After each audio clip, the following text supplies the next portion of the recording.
Great, thank you, Kristen. So I'm going to start by calling roll of the committee members. If you could just unmute yourself and say here, that would be great, just to make sure that your microphone is working. So Kristen Hickman. Here. Thank you. Boris, and by the way, if I mispronounce anybody's names, please correct me. Boris Burstein. Susan Braden. E. Donald Elliott. Yes, I'm here. Great, thank you. Seth Frotman. Paul Kamenar. Yeah, I'm here. Great, thank you, Paul. I may have to leave early. Yes, thank you. Ron Levin. Here. Thank you. Albert Lynn. Alan Morrison. Here. Thank you. Melanie Rummel. Here. Great, thank you. Eugene Scalia. John Siegel. Here. Great, thank you. Mila Sahoni. I'm here. Thank you. Alex Goodenough. Here. Awesome, thank you. Kate Todd.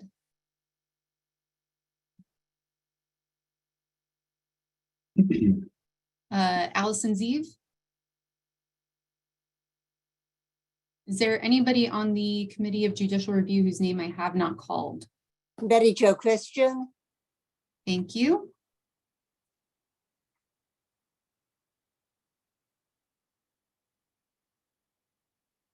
And then I'm also going to call roll of ACUS members who are not on the committee, but who indicated that they would be attending. Jim Tozy. Here. Thank you. Matt Weiner.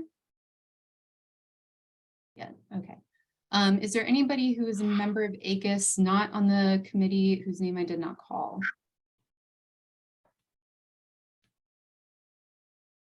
I see we have a couple people that also joined late. Allison Zeeve. Can you just unmute? We just want to make sure your mic's working. Hello. Perfect. Thank you so much. So just for one last time, is there anyone who joined who's either on the Committee of Judicial Review or a member of ACUS not on the Committee of Judicial Review whose name I did not call for roll? Great, thank you. And with that, I will turn it over to Chair Andrew Foyce.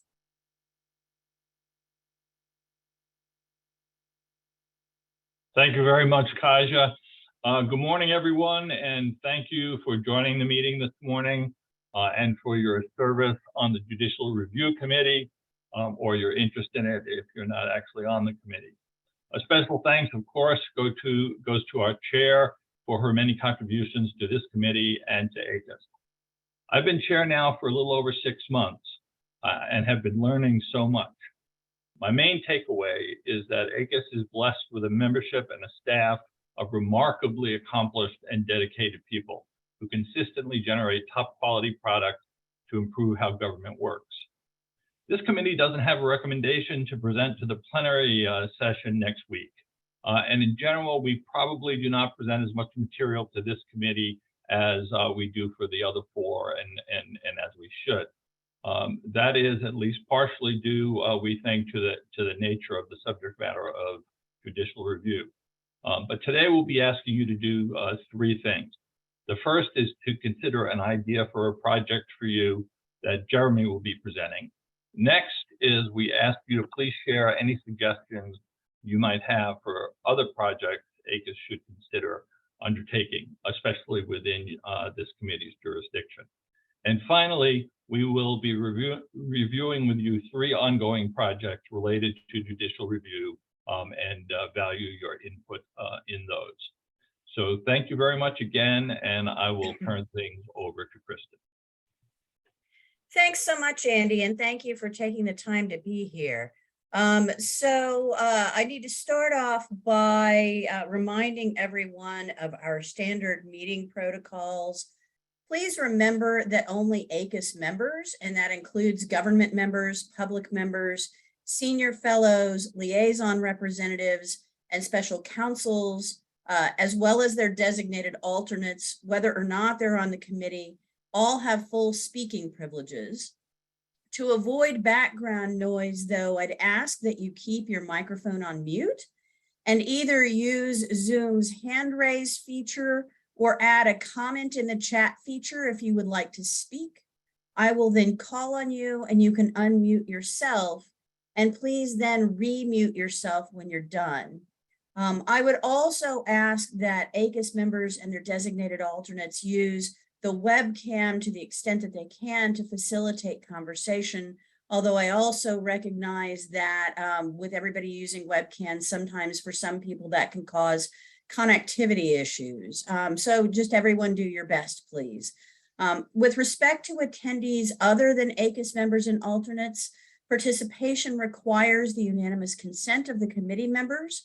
If there's time permitting, then I will consider calling on those attendees at appropriate points and will presume that committee members consent absent anyone raising an objection.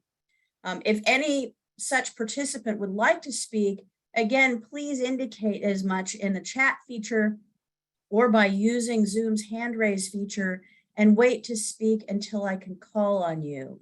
You can then unmute yourself and please remute yourself when you are done speaking.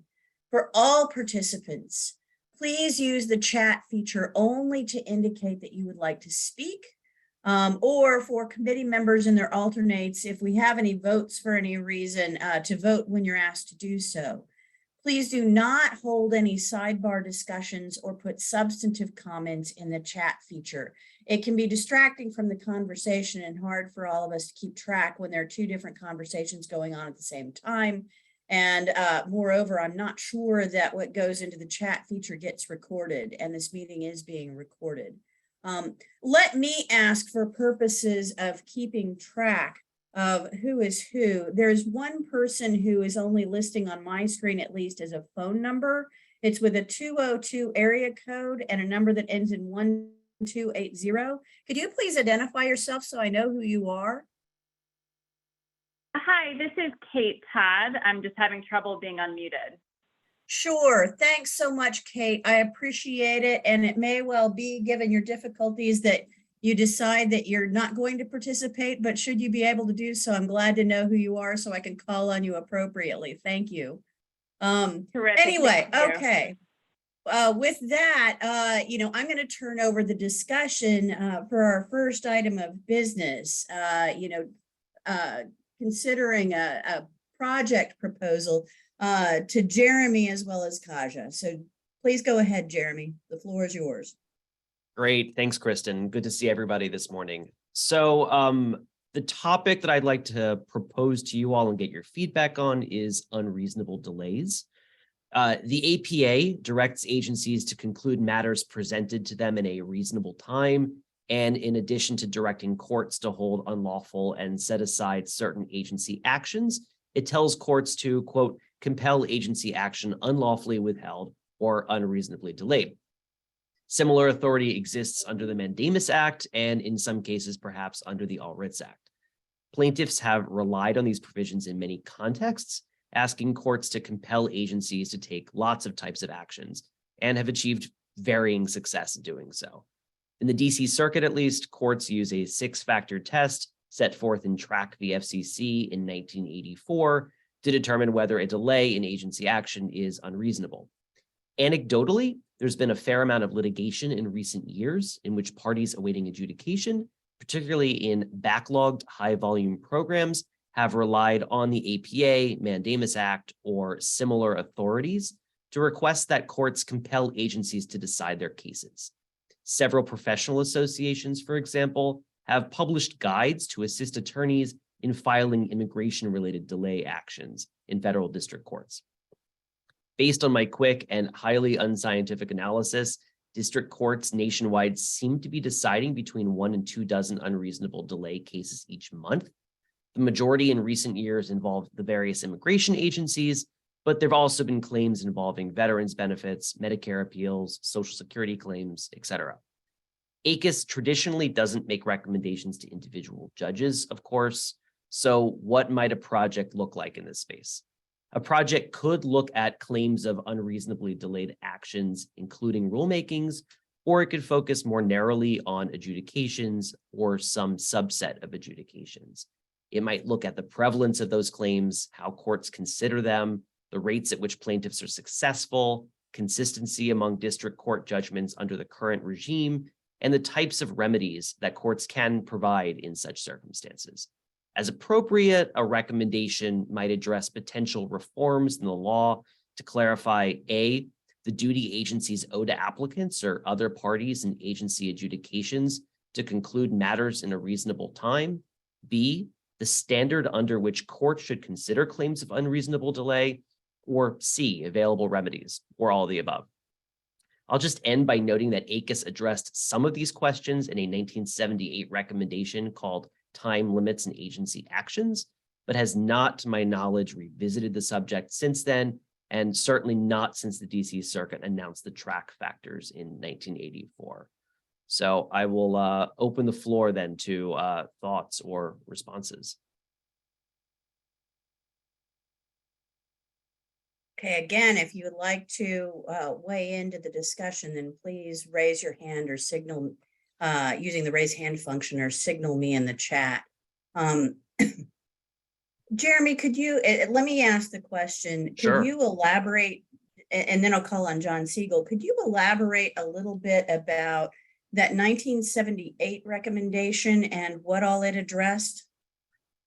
So it basically took the stance that the APA's provisions governing unreasonable delays weren't working very well.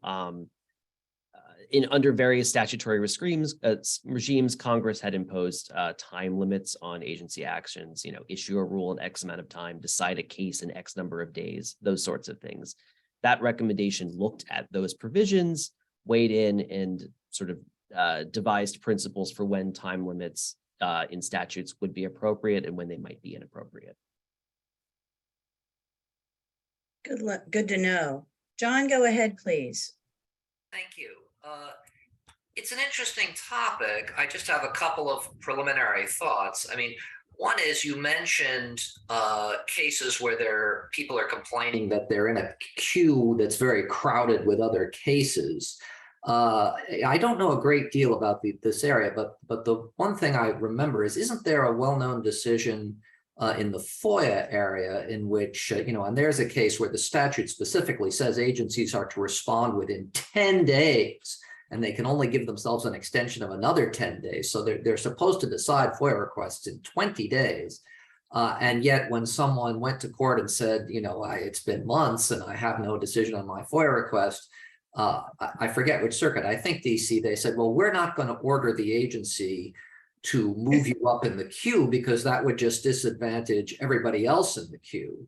So even in a case where the statute set a very specific time limit on agency adjudication, the court refused to order the agency to end an unreasonable delay if the reason for the delay was we just have too much in the queue and everybody's waiting their turn in the queue. So, I mean, I think that issue has been dealt with now. It's not a very satisfactory resolution, and maybe ACUS would have something to say about it, but that's what comes to mind on that point.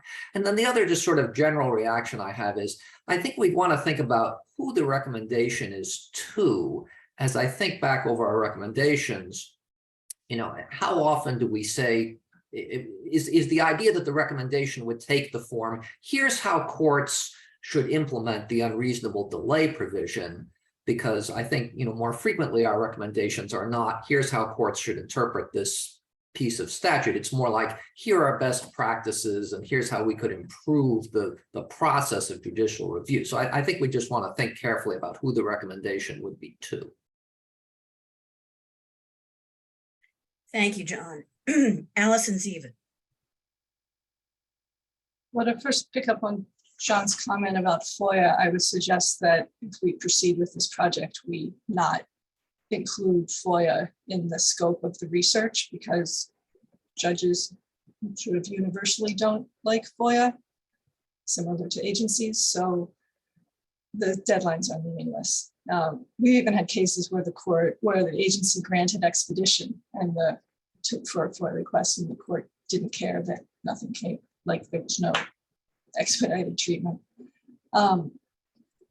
My main question as I listen to Jeremy's description is there in your review of the dozens of cases that you say are filed, is there a problem that we've seen that we want to address? Or like to my knowledge, the track factors are more or less the way courts approach this, and there's not a lot of disagreement about how to approach these cases. So is there actually, I mean, I don't mind someone studying it. I just think if we're going to proceed on a project, it would be good to have some indication that there's an issue to address.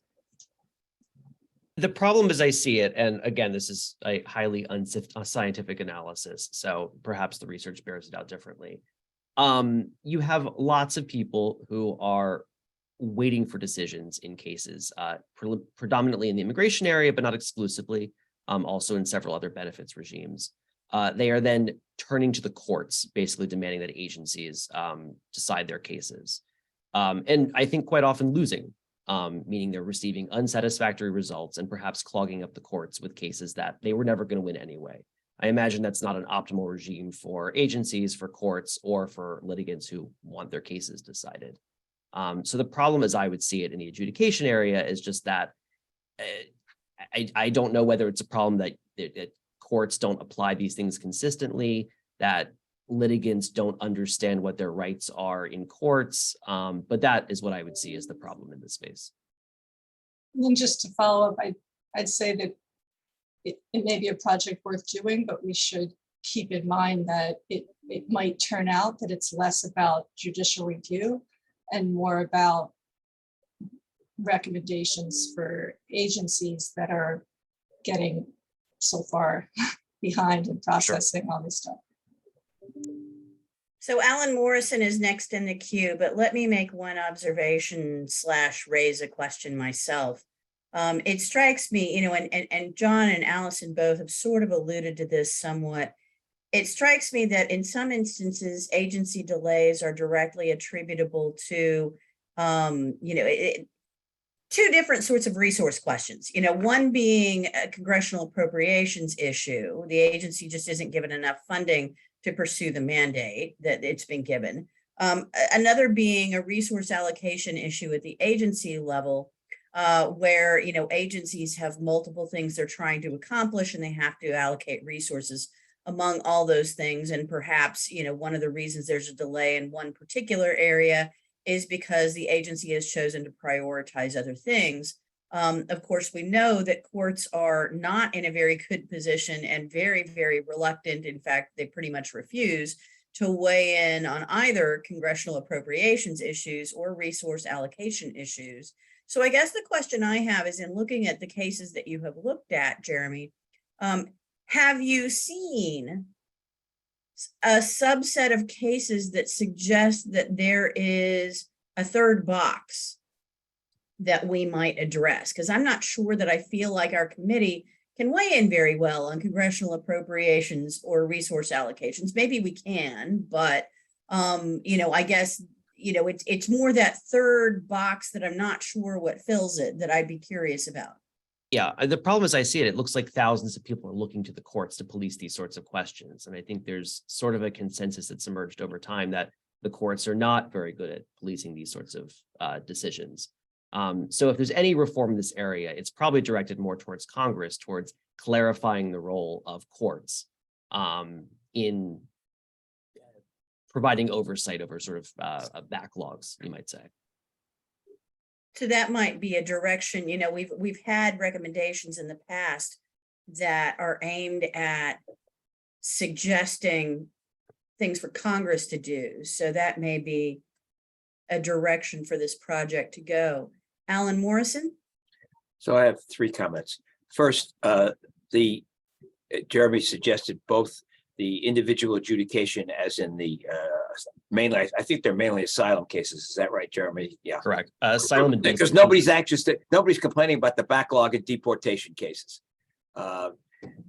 That's the first. So, and that's a very different problem from the kind of problem that Allison and I have seen it with agencies refusing to act on petitions for rulemaking and things like that.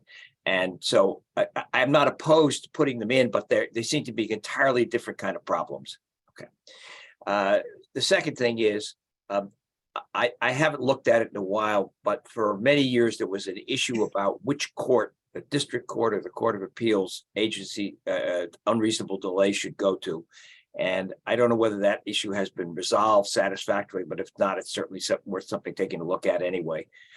And the third point I have is that on the individual agency asylum adjudications, I wonder whether part of the problem is that nobody higher up in the agency is paying any attention to how the resources are being allocated, and whether I don't want to call it an administrative exhaustion of remedies or an opportunity for an internal appeal to a grown-up in the agency might be something that we could look at. Some agencies have internal appeals for adjudications,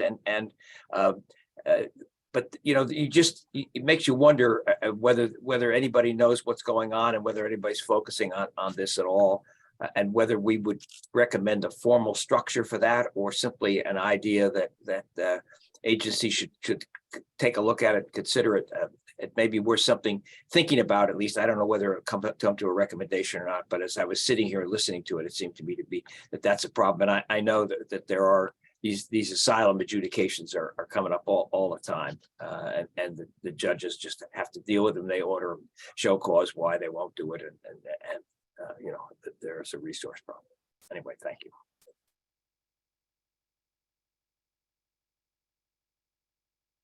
Other comments, questions, suggestions?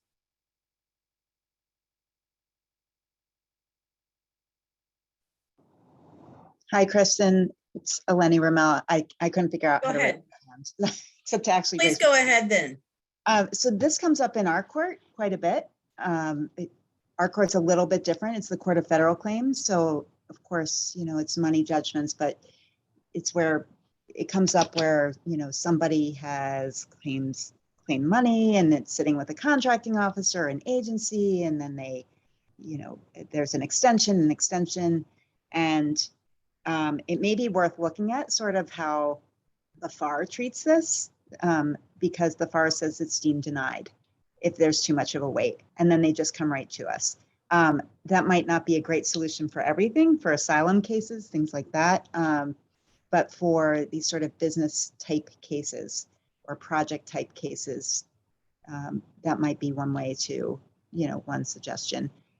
It seems pretty effective. Sometimes we get these applications that, hey, it's taking even too long. It's not even deemed denied. There's too many extensions. And then we're back in sort of order to show cause land if they've missed a statutory deadline. And the excuse is always resource, for what it's worth. So just throw that out there, because our court sees this in a different perspective, from time to time.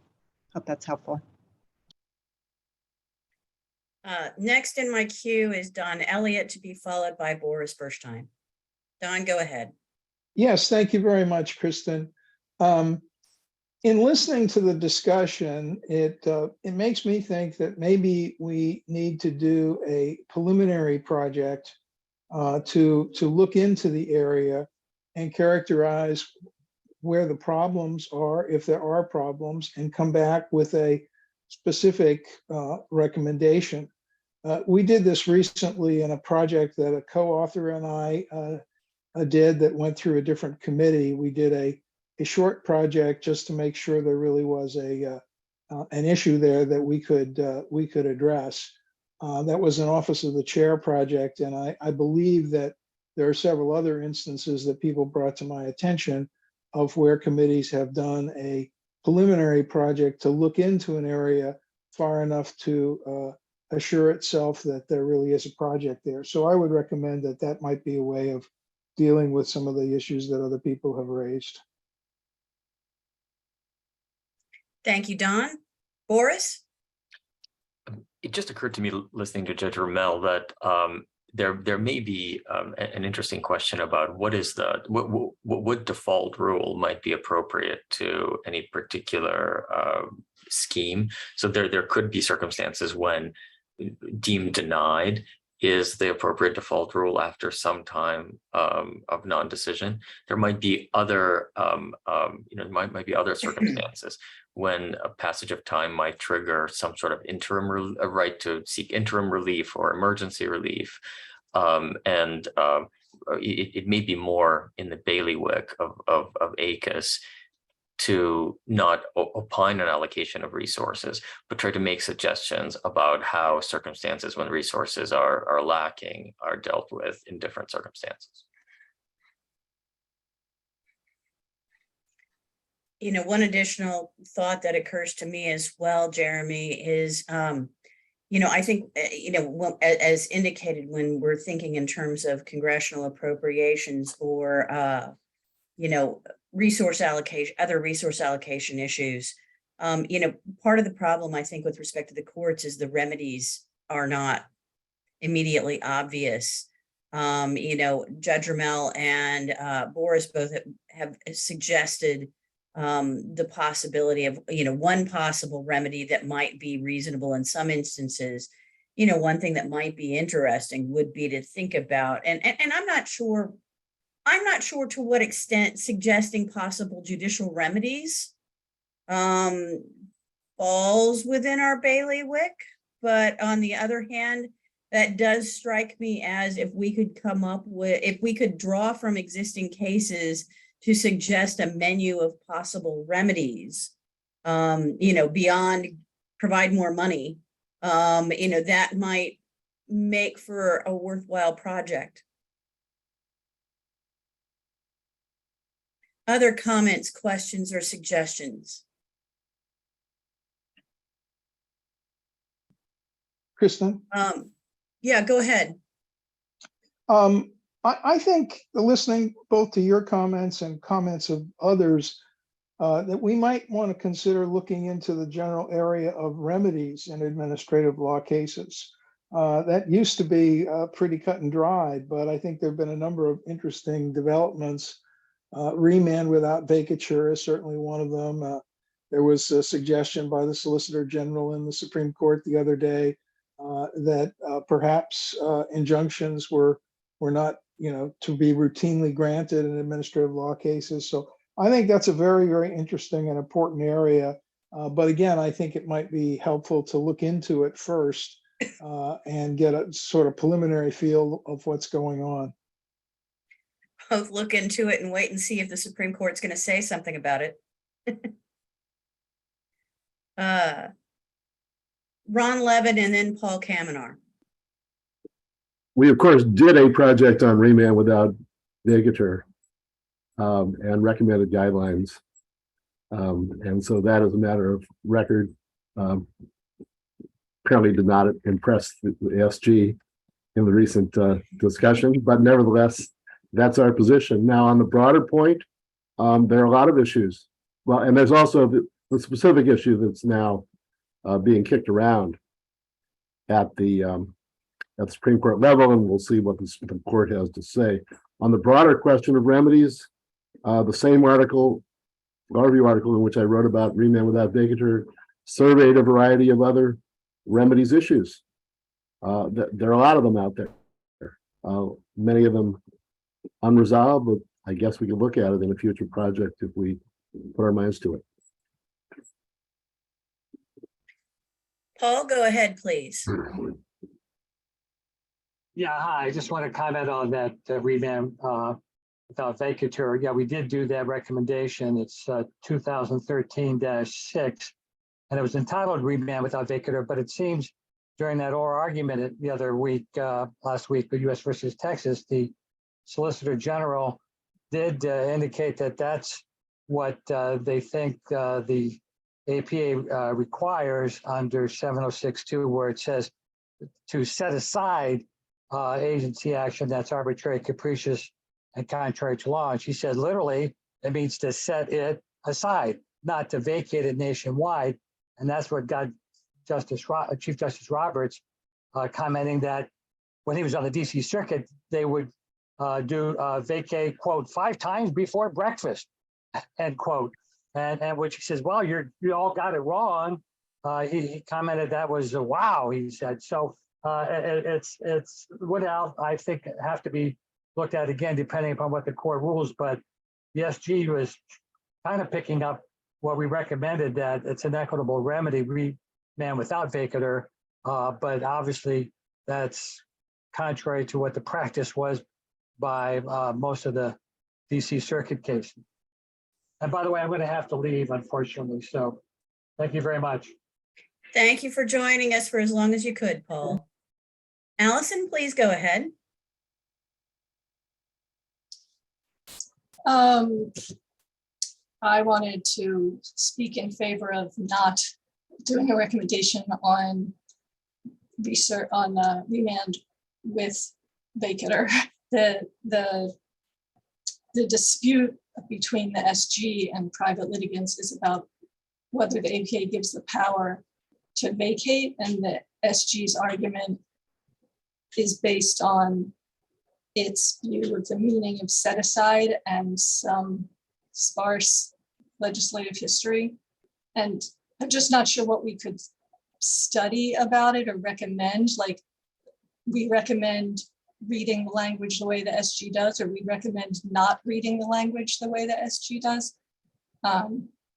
Also seems like all the government members of ACUS would sort of be obligated to vote against any recommendation that we acknowledge that the APA allows for vacatur of unlawful agency action. And I think the rest of us might, as private litigants, might feel like we would want to read it the opposite way. But it's just sort of like, what does the statutory language means? It's a little bit hard for, I think, for a recommendation.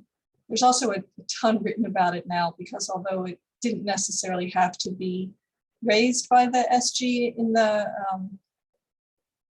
Biden versus Texas Supreme Court briefing, it was, and so there's been a lot written about it. But I think it's just hard to do a recommendation when the answer is read the statutory language as X or not X. Mila Sahoni, go ahead, please. So that was a fascinating oral argument, and though a lot has been written about it, I can assure you that more is going to be written about this question in the future.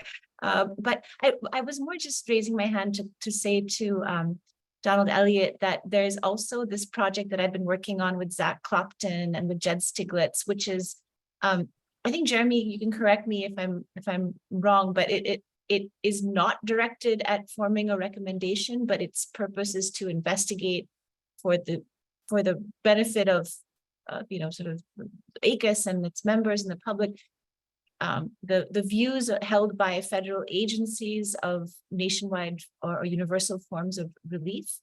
So that's just something that's relevant to remedies and to this larger question of universal vacatur and nationwide injunctions. That project is ongoing, and we've been very fortunate to have ACUS's help with that, and the cooperation and the encouragement of many members of the federal government's different agencies. So that's just that is something that I just wanted to flag as an ongoing effort. Thank you, Mila. Absolutely. We want to avoid projects that overlap one another too much. Other thoughts, comments, questions? Jonathan, go ahead, please. Thanks.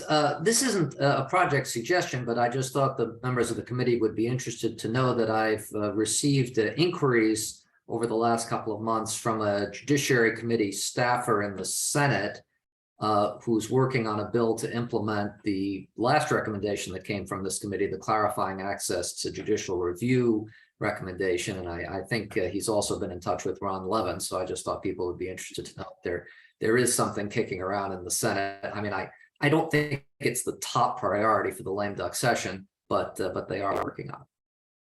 Yeah, I've spoken with him as well. I think it's just in the drafting stage, but we'll see how it goes.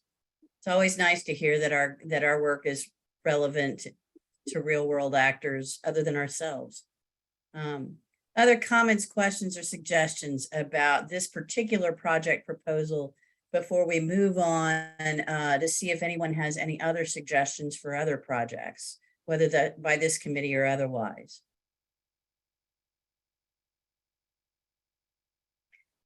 Okay, let me open the floor then. Let's go ahead, since Andy has asked us to share any suggestions we might have for other projects, whether by this committee or by another committee. Does anyone have any other suggestions that they'd like to pass along? I will also just add that we're, while we prefer recommendation projects, we're also open to things like forums or roundtables as well. So if you have any ideas regarding those types of platforms, that's also welcome.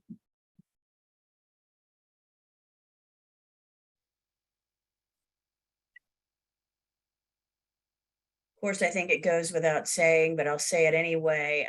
Even if nobody has any particular ideas at the immediate moment, if anyone comes up with any ideas, I know that Kaja and Jeremy would be delighted to have you email them with your ideas and proposals. Even if you want somebody else to do the work, I know that suggestions are always appreciated. Allison, go ahead, please. One issue or one concern that underlies the discussion about universal injunctions is that like a bunch of litigants can go to district courts around the country and keep suing until challenging an agency action and keep suing until they find one judge that agrees with them. And then the rule is out. And there's a couple, well, now people have figured out you can just go to Texas and you don't have to go around the country, but it did used to be that people would file in different places around the country, like Department of Labor's fiduciary rule that was upheld by 3 district courts and then lost in 1, and that sort of did it in.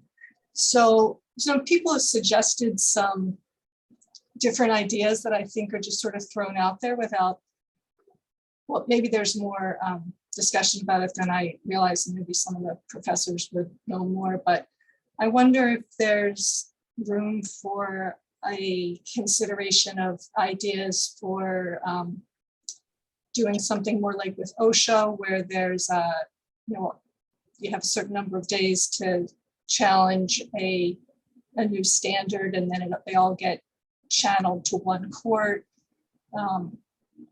or some further consideration of why some statutes start in the courts of appeals and some starts in the district court. Maybe we'd have some recommendation for more going to the courts of appeals. I don't know if that would actually be a good idea, but if there were some way to have fewer challenges to the same rule, there might be less concern about judge shopping, about one district court judge deciding the law for the country, and these sort of concerns that underlie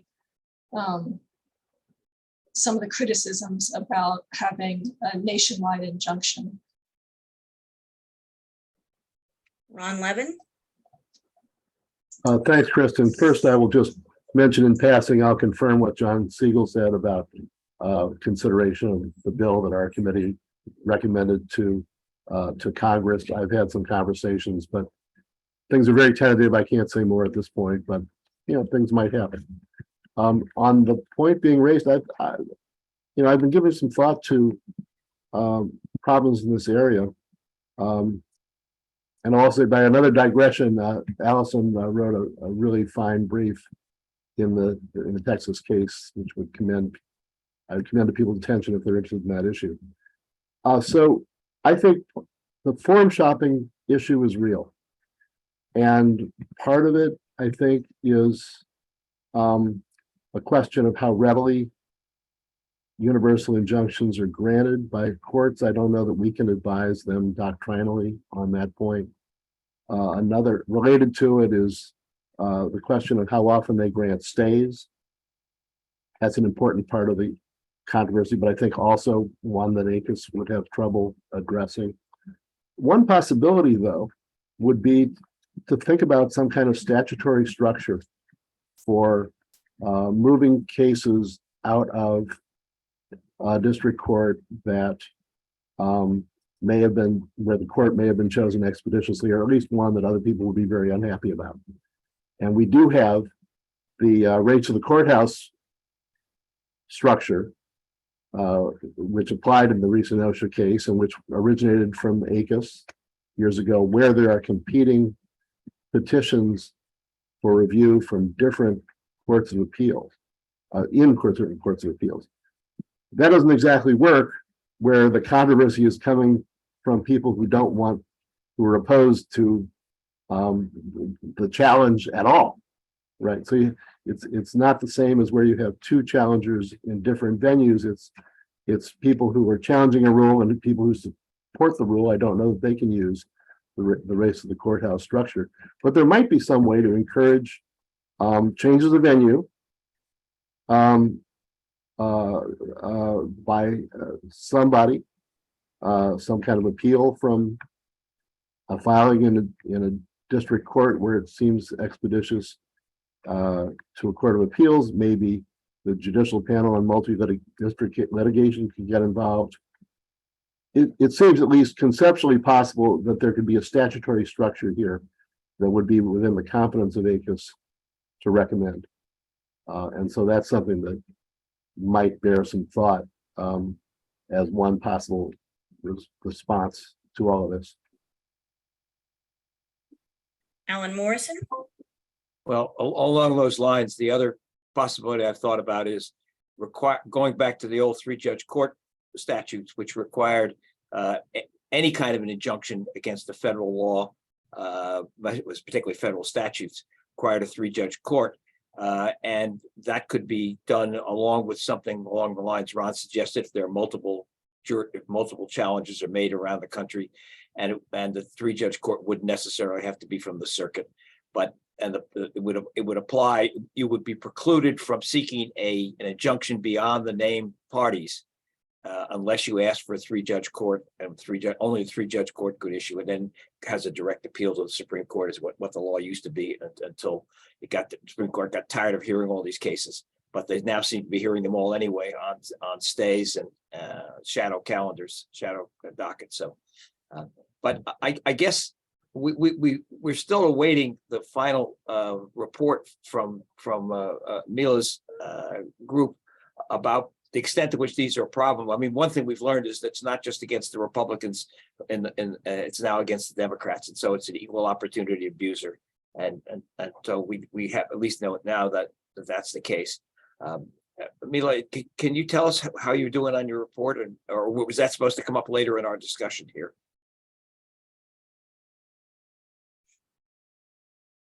We're still in the process of conducting interviews and surveys, and so it's going to be quite a while yet before we have a draft or a final report. You know, along the lines of what Ron and Alan are suggesting, I'm wondering about the possibility of a suggestion that more agency actions be channeled, or challenges to more agency actions be channeled to a circuit court rather than a district court. You know, which solves the three-judge panel problem, but also reduces the number of jurisdictions that you can go to. You still got the Fifth Circuit versus the Ninth Circuit, for example, but nevertheless, it seems that there are at least some agency actions that are being channeled to district court as a matter of default, because the enabling statute is silent when they might, you know, put in language, or there might be some sort of, you know, I don't know, default statute or something like that that would suggest that the circuit court would be the appropriate venue, absent a statute that enabling statute that says otherwise and specifically sends you to district court. Allison? So I just wanted to sort of bring together Alan's and your comments. And what I was suggesting is these are all possible ways to deal with some of the underlying concerns that cause people to question what we thought were basic, well-established APA remedies. And so what the researcher would start by looking at the criticisms of the universal remedy to see if there sort of policy or outcome criticisms, to see if there are legal remedies for these criticisms, and maybe it would turn out that a 3-judge panel makes sense for more statutory review or some subset, like, you know, the OSHA or NHTSA cases go straight to the Court of Appeals, CPSC cases, but CFPB cases go to the, if it still exists, goes to the district court. Like, is that should more of them go to the courts of appeals? Would that solve the problem? Should some go to 3-judge panels?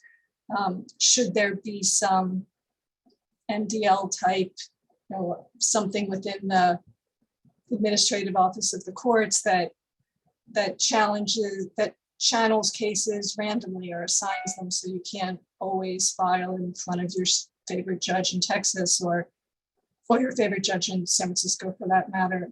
Like the various recommendations or ideas that people suggest, it seems like there are various possibilities that would grow out of the research. And if this involves, I don't know the scope of Mila's research, current research, so I don't know if that overlaps with what she's thinking or not, but it just seems like so far in the courts, when we talk about the nationwide injunction issue or nationwide vacatur of rules, they're all driven by, rather than, I don't think ACUS can resolve what the meaning of set aside is, but maybe we can recommend some solutions so that so the meaning is less fraught and controversial.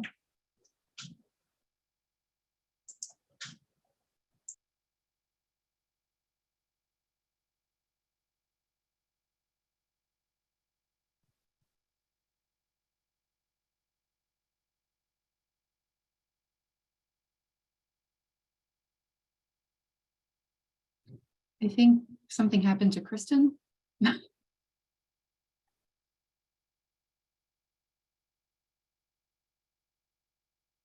I think so. Judge Rumel, how about you just go ahead? Sure. Just to pivot, I had sort of a different idea, and it may be a little far from sort of the ACUS, the heart of ACUS, sort of like the nationwide injunction issue, but it does have to do with agencies and their responses to congressional subpoenas. And the 3-judge panel discussion reminds me of when I was in House Office of General Counsel, and we would have these discussions about how long it takes to get compliance on a congressional subpoena when you pop it over to an agency and an executive branch agency. And it takes a really long time. And the House is it's a 2-year cycle. So one of the things that we had looked at one time was whether there should be a law that it should go, the congressional subpoena to an executive branch agency should go to a 3-judge panel and then straight to the Supreme Court, because it's 2 branches of government, 2 co-equal branches, and it gives the agencies more certainty, it gives Congress more certainty, and there's pros and cons to that. And obviously, you know, it may decrease the incentive to use non-judicial tools in the accommodation process and that sort of thing. But I just suggest it because we were talking about 3-judge panels, and it just reminded me of, you know, the struggle of dealing between the 2 branches with congressional subpoenas to agencies. So I throw it out there. Feel free to knock it down if you want, but I thought it was an interesting issue. Thank you, Judge Ramel, and apologies for the fact that I'm the one who dropped this time.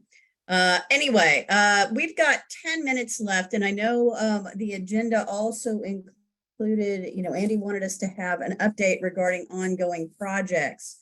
I'm not seeing any additional hands. I don't want to cut off a conversation if somebody has a suggestion that they want to offer, but otherwise, Kaja and Jeremy, did you have something that did you want to give us an update regarding ongoing projects? Well, conveniently, Mila is on this call, so she gave a wonderful update on the nationwide injunctions project, which we were going to do as well. So I just recommend that everybody take a look at that. I think it's, relevant to some of the work that the Judicial Review Committee has done. Two other projects that we also wanted to make sure were on your radar was the timing of judicial review of agency action study. This is currently an Office of the Chair study with consultants John Duffy and Aditya Bonsai from University of Virginia. So this project came directly out of recommendation 2021-5. And as mentioned, it's on timing of judicial review of agency action. So we're hoping to have some more updates on that in the coming weeks. Unfortunately, Professor Duffy could not attend this meeting.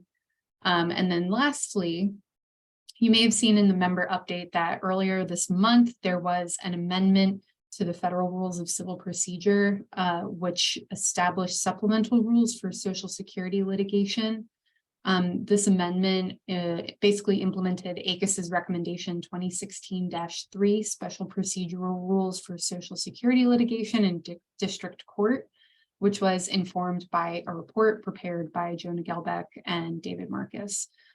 So Jeremy, I don't know if you want to say anything additional on either of those projects or the nationwide injunctions project, but those were all of the updates we had for you. I don't, but I will thank Alan for his hard work on that. I see you unmuted yourself, Alan. Did you want to say anything about those rules? No, I think they're very good, but it did take 6 years. It was, and that's pretty fast. We but it will be a big significant change. And I actually talked to some lawyers in Social Security. I was out west in Chicago and just happened to run into them, and some of them were not aware of it, but they all were very pleased to hear about it.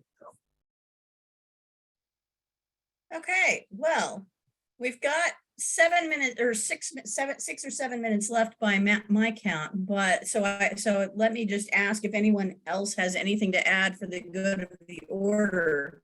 But otherwise, I also have no objection to ending this meeting 5 minutes early. John, go ahead, please. I think this falls within the good of the order. I know we've got the plenary next week. Did I miss the email? I got an email saying the agenda is available, but normally there's an email that says, here are the recommendations and comments are due by date X if you want them to get the privilege that the bylaws give to comments submitted in advance. Did I miss that? And if so, could someone forward it to me? It was in the member update, but the recommendations are available on the plenary page. Just go to acus.gov/78th plenary and they are available there. Comments are due by 10 a.m. on Friday, tomorrow. Thank you. Yep. So there's no red line version yet, is that right? What was that, Ron? There's no red line version with comments since the comments aren't due. Right. There's no red line version available, but the proposed recommendations from the committees are available on the website. Thank you, gentlemen, very much. I think that's helpful. Anything else?